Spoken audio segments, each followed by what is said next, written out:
गीता में भगवान कहते हैं कि समस्त महीनों में मैं मार्गशीर्ष महीना हूँ, और भगवान कृष्ण अद्वितीय शैव हैं, भगवान भोलेनाथ अद्वितीय वैष्णव हैं।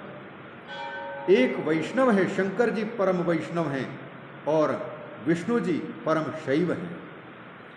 जो शिव को पूजता है वो यदि विष्णु से द्वेष करता है तो उसकी पूजा को शिव जी स्वीकार नहीं कर सकते। जो विष्णु की पूजा करते हैं, आराधना करते हैं और शिव से द्वेष करते हैं, उनकी पूजा को भगवान विष्णु स्वीकार नहीं कर सकते हैं, क्योंकि शंकर जी का हृदय भगवान विष्णु और विष्णु के हृदय भगवान शिव हैं। दोनों में कोई भेद नहीं है। जो भेद देखते हैं वो मूर्ख हैं, दुर्बुद्धि हैं और उनकी भक्ति कभी भी सफल नहीं हो सकती।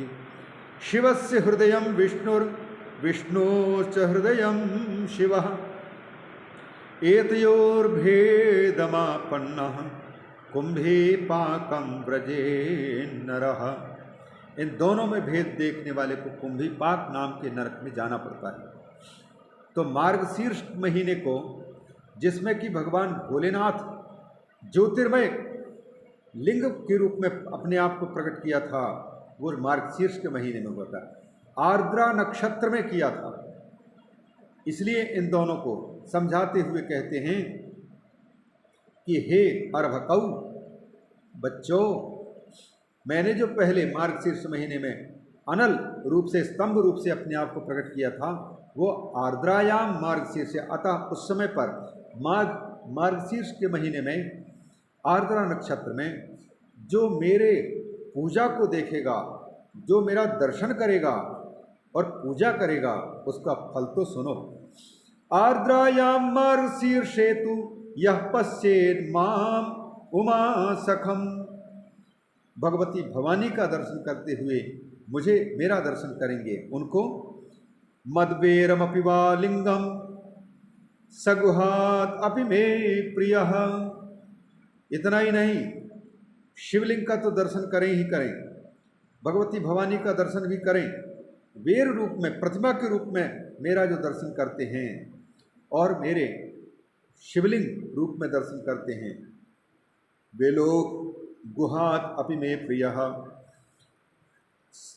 मेरे पुत्र कार्तिकेय से भी वो ज़्यादा प्रिय हैं, उन पर अत्यंत प्रसन्नता होती है मुझे। अलम दर्शन मात्रेण फलम तस्मिन् दिने शुभे अभ्यर्चनम चेदधिकम फलम वाचाम अगोचरम।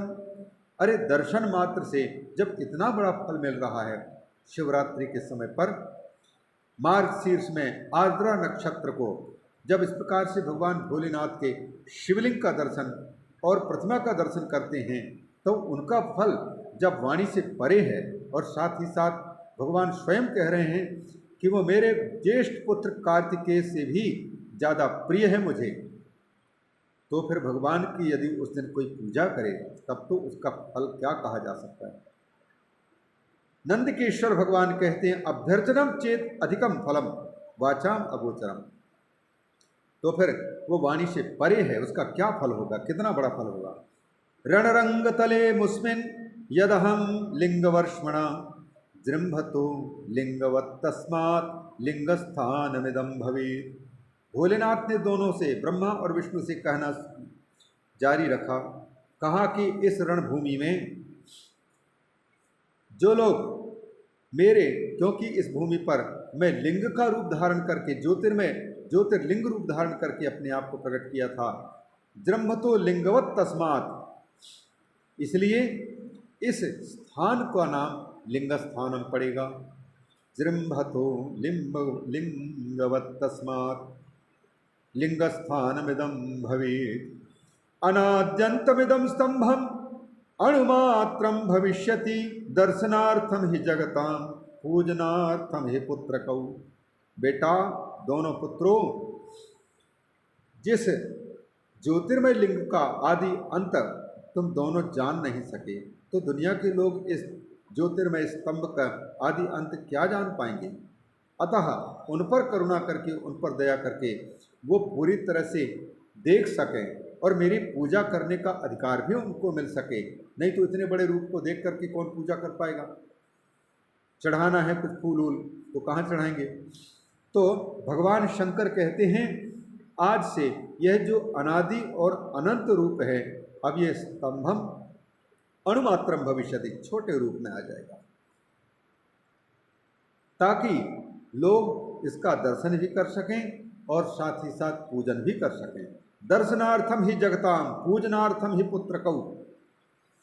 अतएव भगवान शंकर तब से छोटे रूपों में उपलब्ध होने लग गए शिवलिंग के रूप में, ताकि सब लोग पूज सकें। गृहस्थों के लिए कितनी बड़ी मूर्ति रखनी चाहिए इसका शास्त्रीय विधान है, और शिवलिंग भी कितने बड़े रख सकते हैं इसका भी विधान है। साधु संत महापुरुष होते हैं मंदिर आदि में पूजा के निमित्त मूर्ति स्थापित करते हैं, उनके आकार बड़े। लेकिन गृहस्थ अपने घर में अगर स्थापित करता है तो गृहस्थों के यहाँ पर शिवलिंग का आकार भी छोटा और उनकी मूर्तियों का भी आकार छोटा रखा जाता है। भोगावहमिदं लिंगम भुक्ति मुक्तेक साधनम। आज के बाद मेरे स्वरूप को स्मरण कराने वाले इस शिवलिंग की और इस प्रतिमा की जो लोग पूजा करेंगे उनको भुक्ति और मुक्ति सहज ही सुलभ हो जाएगी। मद दर्शन दर्शन स्पर्शन ध्याना जंतु नाम जन्म मोचनम। जो लोग दर्शन करेंगे, स्पर्श करेंगे, ध्यान करेंगे तो ऐसे करने से प्राणियों के जन्म मरण से मुक्ति हो जाएगी।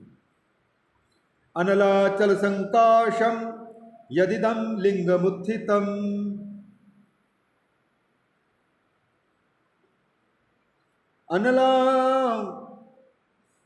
अनलाचल संकाशम यदिदम लिंगमुत्थितम अरुणाचलमित्येव तदिदम ख्यातिमेष्यति।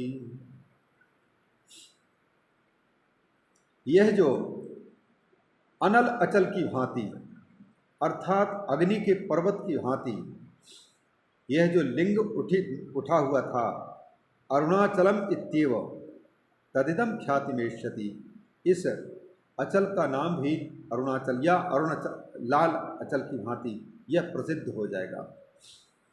अत्र तीर्थम च बहुधा, यह अरुणाचल नाम से प्रसिद्ध होगा। साथ ही साथ यह तीर्थ अत्र तीर्थम बहुधा भविष्यति महत्तरम, यह बहुत बड़ा तीर्थ बन करके रहेगा आगे।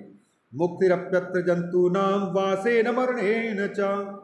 जो व्यक्ति यहाँ पर वास करेंगे उनकी भी मुक्ति होगी, जो यहाँ पर मरेंगे उनकी भी मुक्ति होगी। मुक्ति ही अपि अत्र जंतूनाम वासेन च मरणेन च। जीते जी वास करेंगे उनकी भी मुक्ति, और जो मर गए उनकी भी मुक्ति हो जाएगी। रथोत्सवादि कल्याणम जनावासम तु सर्वतः अत्र दत्तम हुतम जप्तम सर्वम कोटि गुणम भवेत्। इस अनल रूप में प्रकट शिवलिंग के प्रकट होने के स्थान पर, जिसको लिंग स्थान भी कहा जाता है और अरुणाचल नाम से यह जो प्रसिद्ध होगा, इस जगह पर उत्सव जो लोग करेंगे, मेरे उत्सव, रथ उत्सव आदि कल्याणम, जनावासम, जन आवास बनाएंगे। जो कुछ यहाँ दान किया जाएगा, हवन किया जाएगा, जप किया जाएगा, उसका फल 1000 गुना, कोटि गुणम भवेत्, करोड़ों गुना उसका फल होगा, पुण्य होगा। तस्मान् महत्तरमिदं क्षेत्रमत्यंत शोभनम मच्छेत्रादपि सर्वस्मात् क्षेत्रमेतन महत्तरम अत्र संस्मृतिमात्रेण मुक्तिर्भवति देहिनाम। मेरे क्षेत्र कैलाश की अपेक्षा भी यह क्षेत्र महत्तर होगा, बड़ा होगा, महान होगा। अत्र संस्मृतिमात्रेण मुक्तिर्भवति देहिनाम। इस क्षेत्र के स्मृति से और इस क्षेत्र में मेरे स्वरूप की स्मृति मात्र से देहधारियों को जन्म मरण से मुक्ति प्राप्त हो जाएगी। तस्मात् महत्तरमिदं क्षेत्रमत्यंत शोभनम सर्वकल्याण संपूर्णम सर्वमुक्तिकरम शुभम। इसलिए यह क्षेत्र अत्यंत कल्याणमय है और अत्यंत शोभा पाने वाला है और सबकी मुक्ति करने वाला शुभमय है। अर्चयित्वात्र मामेव लिंगे लिंगिनमीश्वरम। जो लोग यहाँ आकर के शिवलिंग में, मुझ शिवलिंगी की लिंग में लिंगी की पूजा करेंगे, उनको क्या मिलेगा?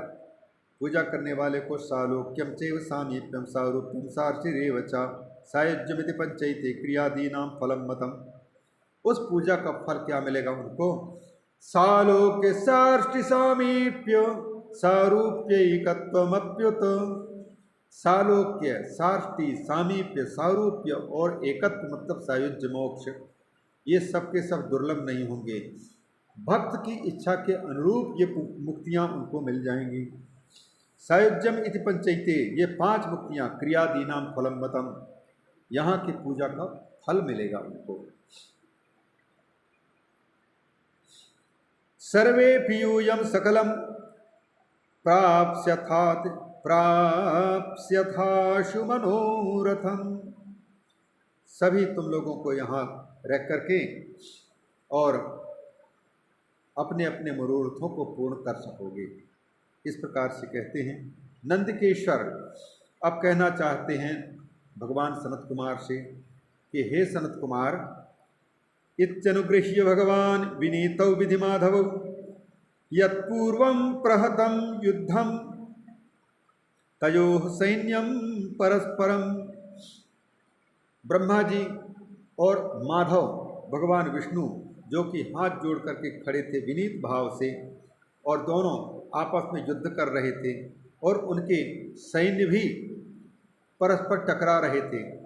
उनसे उन पर अनुग्रह करने के लिए क्या किया? तदुत्थापयदत्यर्थं स्वशक्त्यामृतधारया तयोर्मौढ्यं च वैरं च व्यपनेतुमुवाच तौ। दोनों प्रणाम की मुद्रा में झुके हुए थे, प्रणाम मुद्रा में जमीन में उनको उठाया और स्वशक्त्यामृत धारया, अपनी अमृतमयी धारा के द्वारा उन दोनों को मानो स्नान कराया। उनकी मौढ़्यम वैरम च व्यपनेतुम, उनकी मूर्खता को और उन दोनों के आपस के वैर को, दुश्मनी को दूर करने की इच्छा से भगवान भोलेनाथ ने दोनों से कहना शुरू किया, उपदेश देना शुरू किया। सकलम निष्कलम चेति मत्स्वरूपद्वयम अस्ति मे, स्वरूपद्वयम अस्ति मे, नान्यस्य कस्यचित् तस्मात् अन्यः सर्वोप्यनीश्वरः। देखो ब्रह्मा जी, देखो विष्णु जी, मेरी बात ध्यान देकर सुनो। मेरे 2 रूप हैं, एक रूप है सकल, एक रूप है निष्कल। सकल मतलब कलाओं से युक्त रूप, और निष्कल रूप मतलब समस्त कलाओं से रहित रूप, अर्थात निराकार रूप, निर्गुण रूप। सकल का मतलब है सगुण साकार स्वरूप, जिनको कोई देख सकता है। निष्कल निराकार, निर्गुण निराकार को कोई देख नहीं सकता, क्योंकि अतीत पंथानम, महिमा भगवान की ये वाणी से परे है, मन की पहुँच से परे है। तो सकल और निष्कल, निर्गुण और सगुण, निराकार और साकार, ये 2 रूप परमात्मा के हैं। नान्यस्य कस्यचित्, मेरे अतिरिक्त और किसी के ये दोनों रूप नहीं हैं। इसलिए सर्वोपि अनीश्वरः, यह समझ के रखो कि जिसके सकल और निष्कल 2 रूप नहीं हैं वो अनीश्वर है, वह समर्थ नहीं है, सब कुछ करने में समर्थ नहीं है।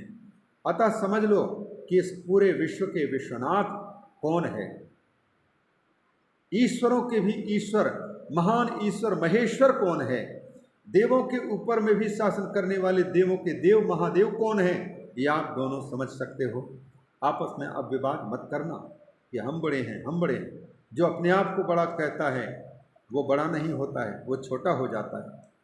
इसलिए यह मैं केवल तुम्हारे संज्ञान के लिए कह रहा हूँ, नहीं तो तुम भी सोचने लग जाओ कि आप भी तो अपने आप को बड़ा देव मान रहे हैं, तो आप भी छोटे हो गए फिर।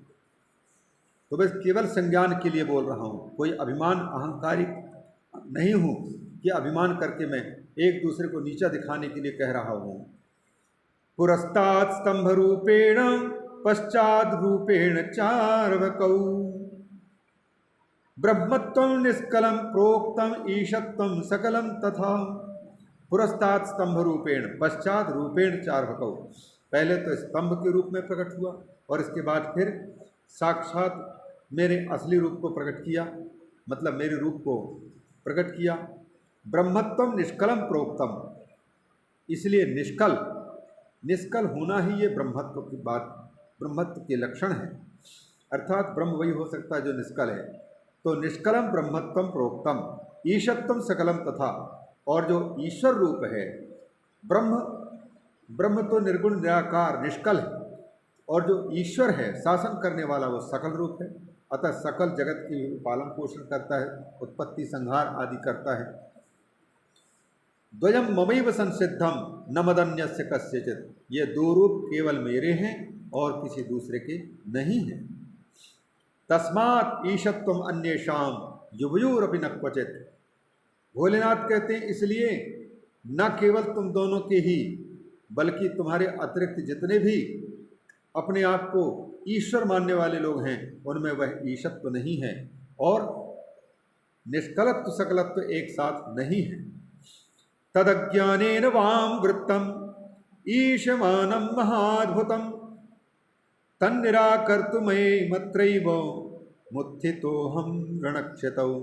बस तुम्हारे अज्ञान को दूर करने के लिए और अज्ञान के कारण जो हो रहा था आपस में विवाद, उस विवाद को शांत करने के उद्देश्य से ही मैंने अद्भुत रूप से तुम्हारे बीच में मध्य में प्रकट किया अपने आप को। तन्निराकर्तुम त्रैवम उत्थितोऽहं रणक्षितौ, रणभूमि में मैंने अपने आप को प्रकट किया। त्यजतं मत्सामी मत त्यजतं मानमात्मीयं त्यजतं आत्मान्वीयम, अपने अपने अहंकार को अभिमान को छोड़ो। मयीशे कुरुतम मतिम, मुझ ईश्वर में अपना मन लगाओ, मति लगाओ। इससे क्या होगा? मत प्रसादेन लोकेषु सर्वोप्यर्थः प्रकाशते, मेरे प्रसन्नता होने पर, मेरे प्रसन्न होने पर लोक में सारे अर्थ प्रकाशित होते हैं, तो तुम्हारे सारे अर्थ भी प्रकाशित होंगे। गुरुक्तिर्व्यंजकम तत्र प्रमाणम वा पुनः पुनः ब्रह्म तत्वमिदं गूढ़म भवत्प्रीत्या भणाम्यहम्, ये मैंने गोपनीय से गोपनीय बात बता दी। गुरु उक्तिर्व्यंजकम तत्र प्रमाणम व पुनः पुनः, ये प्रामाणिक बात है। ब्रह्म तत्वम इदम गूढ़म, यह तत्व गूढ़ है ब्रह्म तत्व, ये तो मैंने तुम्हारे पर प्रसन्न होने के कारण यह कह दिया और बता रहा हूँ। एक विशेष बात श्रवण कर लो। अहमेव परम ब्रह्म मत्स्वरूपम कलाकलम, जिसको ब्रह्म कहा जाता है वह और कोई दूसरा नहीं है। अहम एव तत्परम ब्रह्म मत्स्वरूपम कलाकलम, सकल और निष्कल ये मेरे ही रूप हैं। ब्रह्मत्वात् ईश्वरश्चाहम्, जब मैं ब्रह्म हूँ तो फिर संपूर्ण जगत पर शासन करने वाला ईश्वर भी मैं हूँ। कृत्यम मेनुग्रहादिकम, मेरे 5 काम हैं, पंचकृत्य करता मैं हूँ। कौन कौन से कर्म करते हैं? उत्पत्ति, स्थिति, संहार, इनके साथ साथ में निग्रह और तिरोभाव, ये पंचकृत्य हैं। ये 5 कर्म भी मेरे ही हैं। अनुग्रहादिकम मे कृत्यम बृहत्वात् ब्रह्मणत्वात् च ब्रह्माहम ब्रह्म केशव, हे ब्रह्मन, हे केशव, मुझे ब्रह्म इसलिए कहा जाता है क्योंकि बृहत्वात्, मुझसे बृहत, सब जगह में व्यापक और कोई दूसरा नहीं है। और ब्रह्मणत्वात्, सबको अपने में समेटा हुआ हूँ, बढ़ने वाला, अतः ब्रह्म कहलाता हूँ मैं। समत्वाद व्यापकत्वाच्च तथैवात्माहमर्भकौ, उसी प्रकार से परमात्मा आत्मा का कहलाता हूँ मैं इसलिए क्योंकि मैं सब में सम हूँ और सब में व्याप्त हूँ, सबको व्याप्त करके रखने वाला हूँ। अतः लोग मुझे परमात्मा भी कहते हैं, ब्रह्म भी कहते हैं। अनात्मानः परे सर्वे जीवा एव न संशयः, इस संसार में जितने जीव हैं सबके सब अनात्मा हैं। अनात्मा है का मतलब परमात्म रूप से उनकी अभिव्यक्ति नहीं हो पा रही जब तक कि उनका जीवत्व ज्ञान के द्वारा समाप्त नहीं होगा। अनुग्रहाद् यम सर्गान्तम, अनुग्रहाद्यम सर्गान्तम जगत कृत्यं च पंचकम, अनुग्रह से लेकर के सर्ग के अंत पर्यंत जगत के कृत्य हैं ये 5। ईशत्वादेव में नित्यम न मदन्यस्य कस्यचित्। मैं ईश होने के कारण ही नित्य हूँ और ये नित्य होते हैं मेरी क्रियाएं। मदन्यस्य न कस्यचित्, मेरे अतिरिक्त अन्य किसी के ये 5 कर्म नित्य नहीं हो रहे। आदौ ब्रह्मत्व बुद्ध्यर्थम निष्कलम लिंगम उत्थितम। पहले पहले हमने निष्कल रूप का बोध कराने के लिए निष्कल लिंग के रूप में अपने आप को प्रकट किया, ब्रह्मत्व बुद्धि करवाने के लिए। आदौ कि ब्रह्म परमात्मा शिव ही हैं। तस्मादज्ञातमीशत्वं व्यक्तम द्योतयितुम हिवाम सकलो हमतो जात साक्षादीशस्तु तत्क्षणात्। फिर तुम्हारे सामने अपने ही स्वरूप को बताने के लिए व्यक्त रूप में हमने प्रकट किया। तस्मात् अज्ञातम ईशत्वम व्यक्तम द्योतयितुम हिमाम।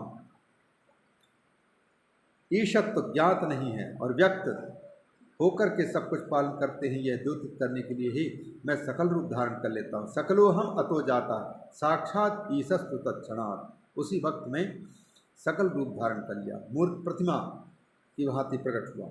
सकलत्वम अतो ज्ञेयम ईशत्वम मयि सत्वरम।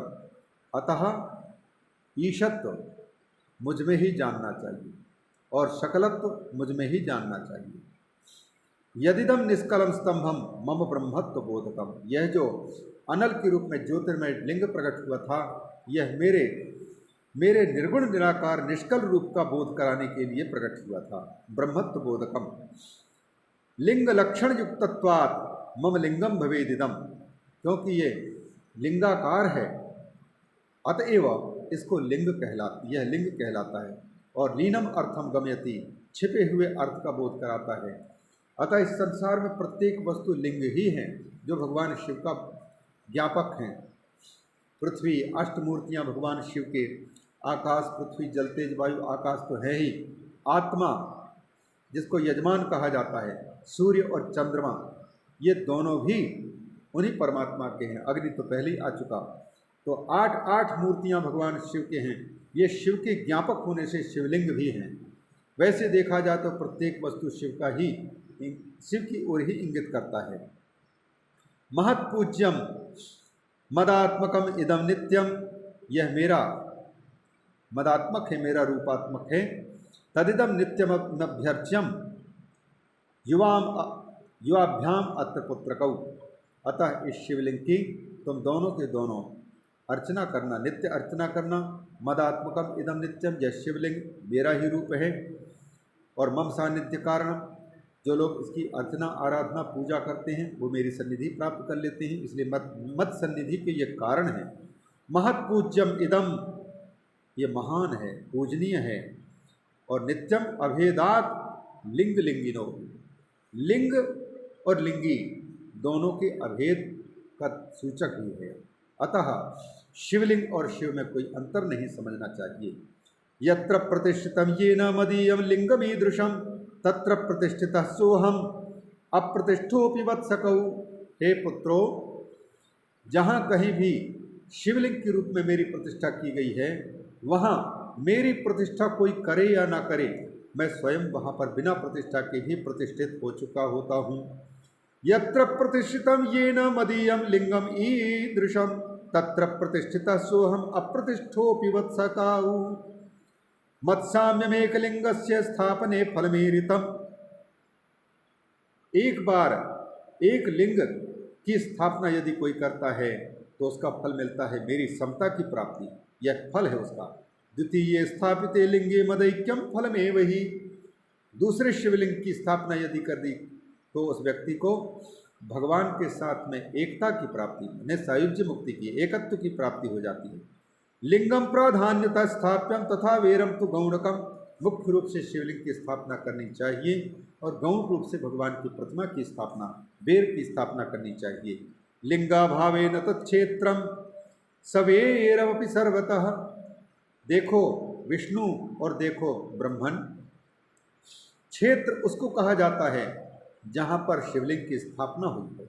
जहाँ शिवलिंग नहीं है वह क्षेत्र नहीं कहला सकता। भले वहाँ वेर हो, भले वहाँ मेरी प्रतिमा हो, लेकिन उसको क्षेत्र नहीं कहा जा सकता। लिंगाभावे न तत्क्षेत्रम सवेरम अपि सर्वतः।